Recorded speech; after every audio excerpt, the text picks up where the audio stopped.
难怪退出德云社的人最终都与郭德纲闹僵。当年不是决裂，我只是离开。但以郭老师的性格，并没有好聚好散这一说。接受记者采访时，李菁说出这样一番话：作为同门师兄弟，同时又是创业合伙人，李菁为何会说出这样的话呢？在相声方面，李菁的天赋虽然不如郭德纲，但早年两人的合作收获观众一众好评，甚至于还有人把他们称作是两颗冉冉升起的新星。然而就在大家好奇两人会走到怎样的高度时，李菁突然宣布退出德云社，理由是两人经营理念不合。这个德云社扩张的是一个不是非正常速度的扩张，这个是不合理的，而且现在是一种恶性循环。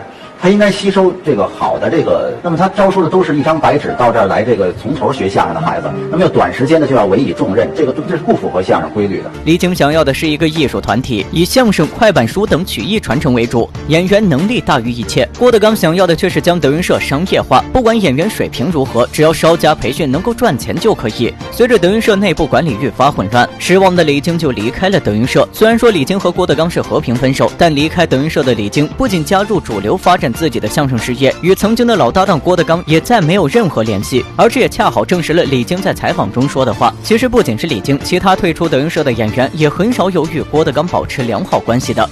退出的那几个人关系怎么样？我们俩关系不错。我以为您要退出呢，吓我一跳。我们是知无不言，言无不尽。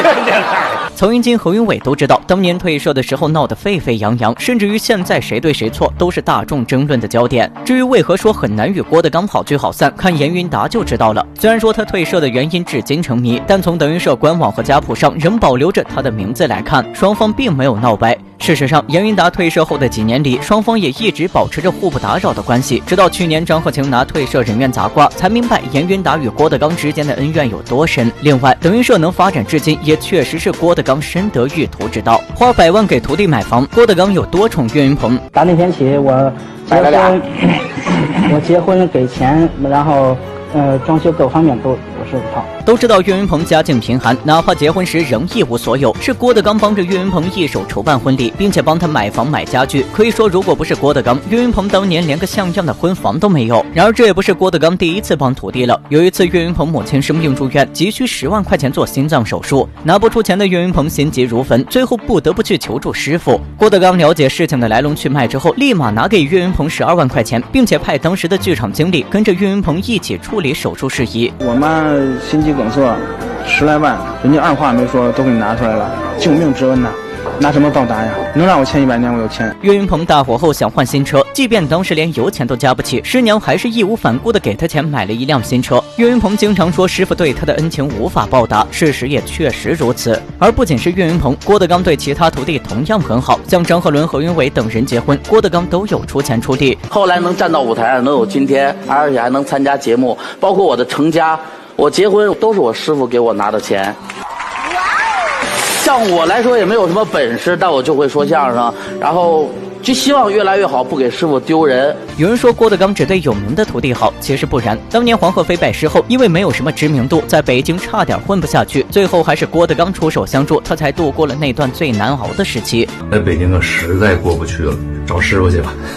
本身脸皮就薄，师傅看我黑一笑，我拿了一沓钱，拿着孩子。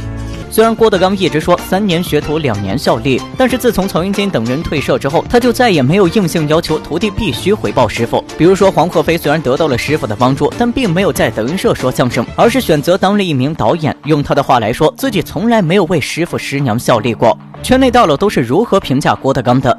郭德纲什么好？好在哪儿了？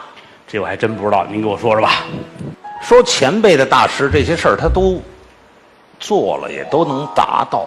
郭德纲有大将风度。哎呦，这可不敢当，不敢当。在谈及郭德纲的艺术成就时，陈凯歌导演直接用了4个字：大将风度。可见在陈凯歌心里，郭德纲早已称得上是艺术家。而同样对郭德纲高度赞扬的，还有著名主持人窦文涛。他认为郭德纲是祖师爷降下来的一个专门负责传承相声的人。一听的比较多的相声，还就是郭德纲于谦，对吧？就包括他的徒弟，我也没觉得有那么把我能逗乐。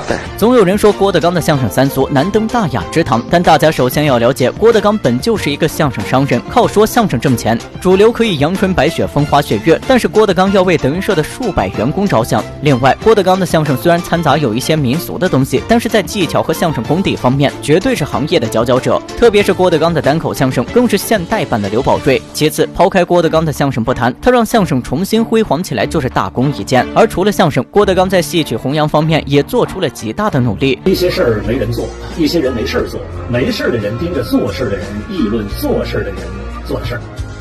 一个行业的式微和没落呀，大都源于集体势力的沉默。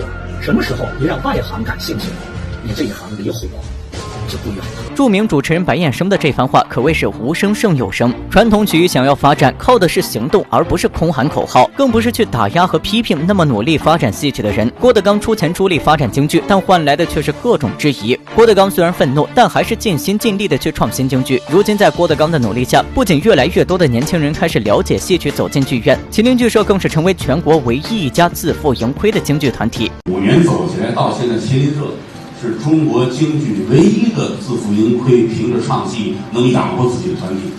当然，这个话很遭恨呐啊，但事儿是这么个事儿。不知道大家是怎么看的呢？